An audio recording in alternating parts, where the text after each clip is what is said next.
दोस्तों, आज का हमारा टॉपिक है सनातन परंपरा के ये 16 संस्कार। नंबर 1, गर्भधान संस्कार। हमारे शास्त्रों में मान्य 16 संस्कारों में गर्भधान पहला है।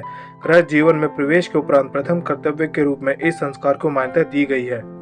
ग्रह जीवन का प्रमुख उद्देश्य श्रेष्ठ संतानोत्पत्ति है। उत्तम संतति की इच्छा रखने वाले माता पिता को गर्भधान से पूर्व अपने तन मन की पवित्रता के लिए ये संस्कार अवश्य करना चाहिए। नंबर 2, पुंसवन संस्कार। गर्भ टैट जाने पर भावी माता के आहार, आचार, व्यवहार, चिंत भाव सभी को उत्तम और संतुलित बनाए रखने का प्रयास किया जाता है। हिंदू धर्म में संस्कार परंपरा के अंतर्गत भावी माता पिता को यह तथ्य समझाया जाता है कि शारीरिक मानसिक दृष्टि से परिपक्व हो जाने के बाद समाज को श्रेष्ठ तेजस्वी नई पीढ़ी देने के संकल्प के साथ संतान पैदा करने की पहल करें। नंबर 3, सीमंतोन्नयन। सीमंतोन्नयन का अभिप्राय है सौभाग्य संपन्न होना। गर्भपात रोकने के साथ साथ गर्भस्थ शिशु एवं उसकी माता की रक्षा करने भी इस संसार का मुख्य उद्देश्य है। इस संसार के माध्यम से गर्भवती स्त्री का मन प्रसन्न रखने के लिए सौभाग्यवती स्त्रियां गर्भवती की मांग करती हैं।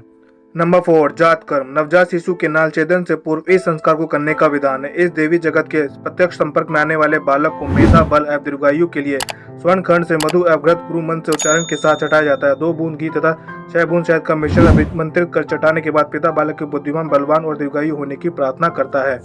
नंबर 5, नामकरण संस्कार। नामकरण शिशु जन्म के बाद ही पहला संस्कार कहा जाता है। ये तो जन्म के तुरंत बाद ही जातकर्म संस्कार का विधान है, किंतु वर्तमान परिस्थितियों में यह व्यवहार नहीं दिखता है।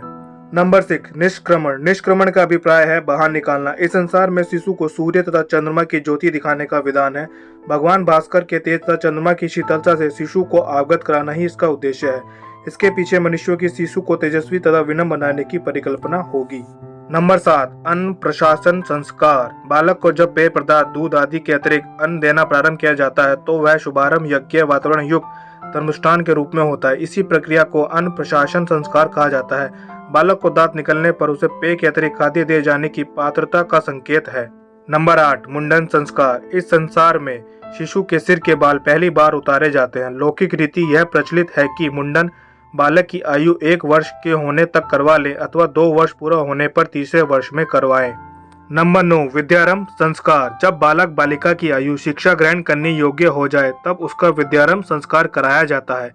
इस समारोह के माध्यम से जहां एक और बालक में अध्ययन का उत्साह पैदा किया जाता है, वहीं अभिभावकों, शिक्षकों को भी उनके इस पवित्र और महान दायित्व के प्रति जागरूक कराया जाता है। नंबर 10, कर्णवेद संस्कार। हमारे मनुष्यों ने सभी संस्कारों को वैज्ञानिक कसौटी पर कसने के बाद ही प्रारंभ किया है। कर्णवेद संस्कार का आधार बिल्कुल वैज्ञानिक है। बालक की शारीरिक व्याधियों से रक्षा ही इस संस्कार का मूल उद्देश्य है। प्राकृतिक प्रदत्त इस शरीर के सारे अंग महत्वपूर्ण है। कान हमारे स्वर्ण द्वार हैं। नंबर 11, उपनयन संस्कार। सूत से बना वह पवित्र धागा जिसे योग पवित्रधारी व्यक्ति बाएं कंधे के ऊपर तथा दाईं भुजा के नीचे पहनते हैं। योग पवित्र एक विशिष्ट सूत्र है जो विशेष विधि से ग्रंथित करके बनाया जाता है। इसमें 7 ग्रंथियां लगाई जाती हैं। नंबर 12, वेदारंभ संस्कार। ज्ञानार्जन से संबंधित है यह संस्कार। वेद का अर्थ होता है ज्ञान और वेदारंभ के माध्यम से बालक अब ज्ञान को अपने अंदर समाविष्ट करना शुरू करे, यही अभिप्राय है इस संस्कार का। शास्त्रों में ज्ञान से बढ़कर कोई दूसरा प्रकाश नहीं समझा गया है। स्पष्ट है कि प्राचीन काल में यह संस्कार मनुष्य के जीवन विशेष महत्व रखता था। नंबर 13, केशान संस्कार। गुरुकुल में विद्याध्ययन पूर्ण कर लेने पर आचार्य के समक्ष यह संस्कार संपन्न किया जाता था।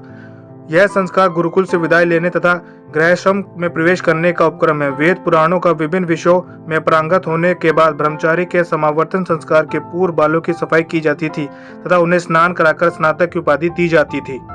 नंबर 14, समावर्तन संस्कार। गुरुकुल से विदाई लेने से पूर्व शिष्य का समावर्तन संस्कार होता है। इस संस्कार में पूर्व ब्रह्मचारी का केशांत संस्कार होता था और फिर उसे स्नान कराया जाता था। यह स्नान समावर्तन संस्कार के तहत होता था। नंबर 15, विवाह संस्कार। हिंदू धर्म में सदगृहस्थ की परिवार निर्माण की जिम्मेदारी उठाने के योग्य शारीरिक मानसिक परिपक्वता आ जाने पर युवक युवतियों का विवाह संस्कार कराया जाता है। भारतीय संस्कृति के अनुसार विवाह कोई शारीरिक या सामाजिक अनुबंध मात्र नहीं है। यहाँ दाम्पत्य को एक श्रेष्ठ आध्यात्मिक साधना का भी रूप दिया गया है। नंबर 16, श्राद्ध संस्कार। हिंदुओं में से किसी की मृत्यु हो जाने पर उसके मृत शरीर को वेदों रीति से चिता में जलाने की प्रतिक्रिया को अंत्येष्टि क्रिया तथा अंत्येष्टि संस्कार कहा जाता है। यह हिंदू मान्यता के अनुसार 16 संस्कारों में से एक संस्कार है।